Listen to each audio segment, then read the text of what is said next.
रत्नापुर नामक गांव में देवेंद्र नाम का एक धनी व्यक्ति रहता था। वो बहुत लालची आदमी था। वो हमेशा सोचता था कि पैसा कैसे बनाया जाए। जब भी उसे किसी छिपे हुए खजाने के बारे में पता चलता तो वो वहां जाता और खोजना शुरू कर देता, भले ही ये कितना ही खतरनाक हो। इस तरह देवेंद्र जंगल में जा रहा था और हर दिन छिपे हुए खजाने को खोज रहा था।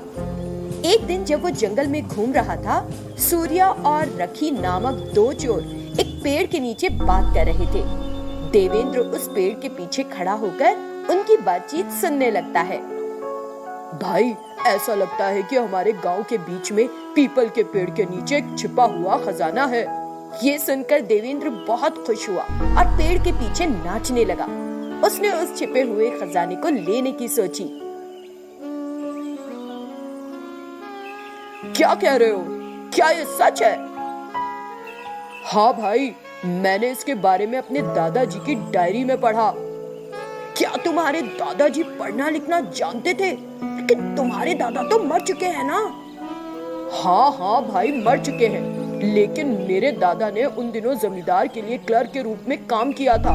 उन्हें पता चला था चोरों के डर के कारण जमींदार ने अपनी सारी संपत्ति पेड़ के नीचे दफन कर दी थी। ठीक है, हमने वहां जाकर उस खजाने को निकाल लेना चाहिए। उस छिपे हुए खजाने को निकालना इतना आसान नहीं है भाई। एक नागिन उस खजाने की रखवाली कर रही है। उसके गले में चाबी लगी है। उस चाबी को पाने के लिए हमें नागमणि की जरूरत होगी। अगर हम उसके बिना वहां गए तो हमारा जीवन खतरे में पड़ सकता है। ये सभी चीजें उस डायरी में लिखी हुई थी। ओ नहीं, क्या मैं उस खजाने को पाने के लिए इतना खतरा मोल लेना भी चाहिए कि नहीं?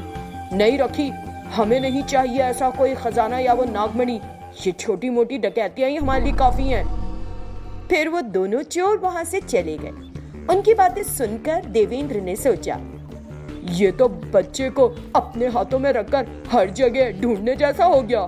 हमारे गांव में ही एक छिपा हुआ खजाना है और मैं जंगल में तलाश कर रहा हूँ। मुझे वहां तुरंत जाना चाहिए और उस खजाने का मालिक बनना चाहिए। ऐसा सोचकर वो उस पीपल के पेड़ के पास गया। जब वो उस पेड़ के चारों ओर देख रहा था तो उसने एक बड़े गड्ढे में एक सांप को देखा। फिर उसने उस गड्ढे में झांका और देखा कि वहां तो एक नागिन है।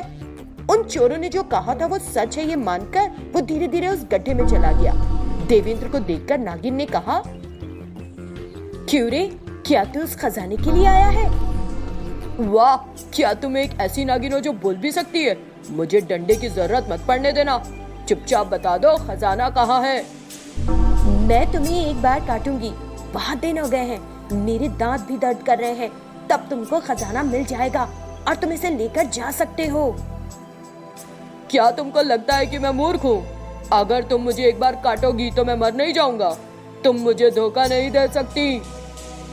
इस बीच नागिन उसे काटने के लिए आगे आई, जिसे देखकर देवेंद्र ने डंडे से नागिन की पिटाई करना शुरू कर दी। नागिन जो उस दर्द को सहन नहीं कर सकी, देवेंद्र को काट लिया।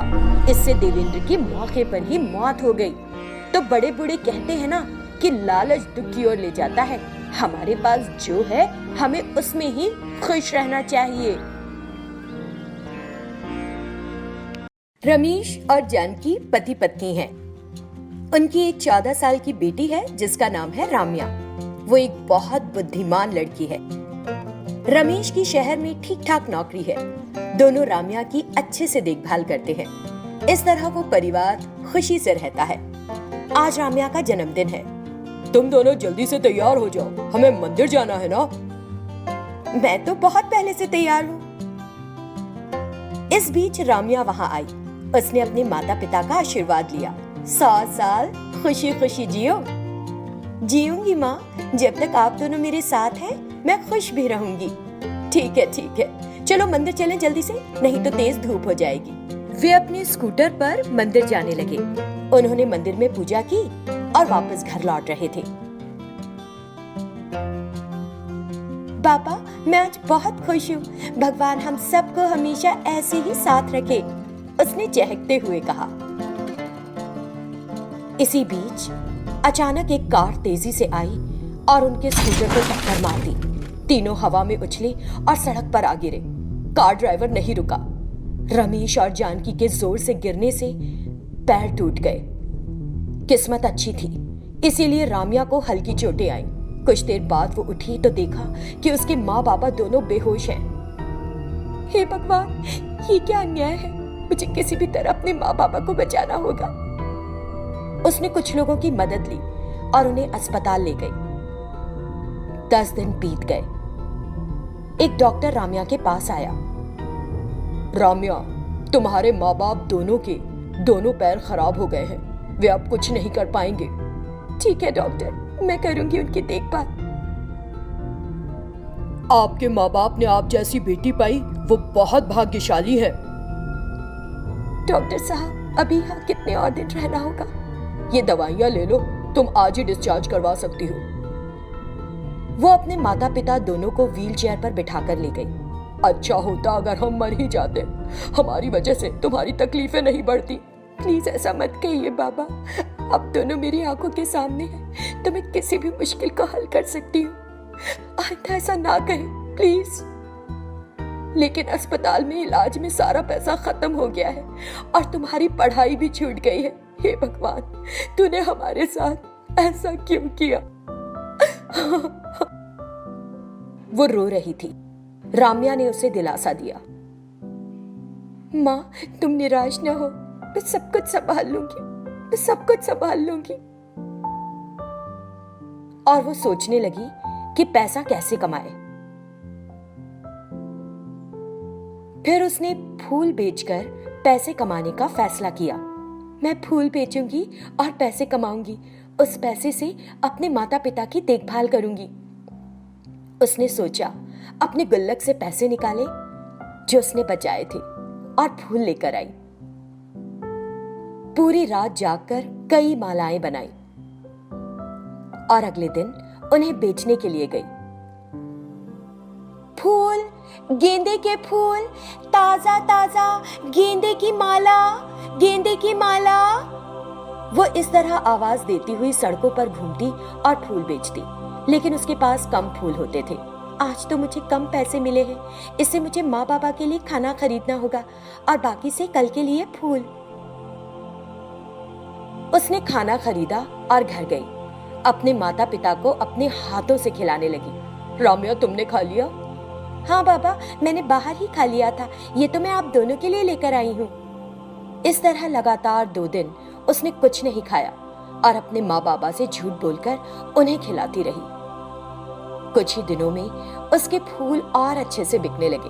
अधिक पैसा मिलने से उसने मिठाई भी बेचना शुरू कर दिया।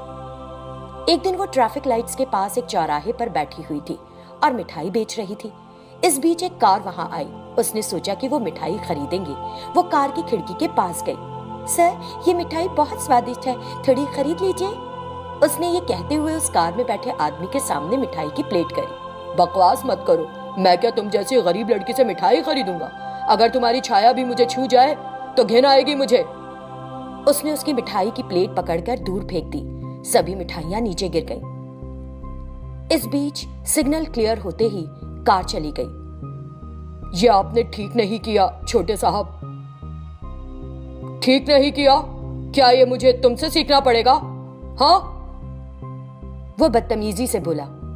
ड्राइवर चुप रहा और कार चलाता रहा। महेश बहुत अमीर घर का है। उसके घर में घुसते ही उसका पिता भूपति उसके सामने आया। महेश, तुम्हारे कॉलेज से प्रिंसिपल ने शिकायत की है कि तुम ठीक से कॉलेज नहीं जा रहे हो। मुझे तुमसे कितनी बार कहना होगा? उसने अपने पिता की बात अनसुनी कर दी और पैर पटकता हुआ अंदर चला गया। भूपति को बहुत गुस्सा आया। उसने ड्राइवर से कहा, देखो जरा कितना बदतमीज हो गया है ये। नया खून है साहब, समझता नहीं कि किससे कैसे व्यवहार करना चाहिए। उसने रमेश द्वारा रास्ते में उस लड़की के साथ की ज्यादती के बारे में बताया।